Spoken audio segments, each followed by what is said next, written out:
За тэгээ пирамид бол зүгээр л тоос шороо, төм бужигнсан, халуун нартай.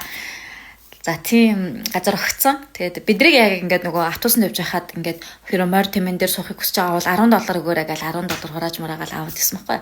Тэгээ манай хүмүүс ингээд автобусны хүмүүс гэсэн тэр нөгөө $10 төлцсөн учраас морин дээрээ суугаал, тэмэн дээрээ суугаал яваад өгсөн. Тэгээ надад ямар сонирхол угаасаа байгаагүй.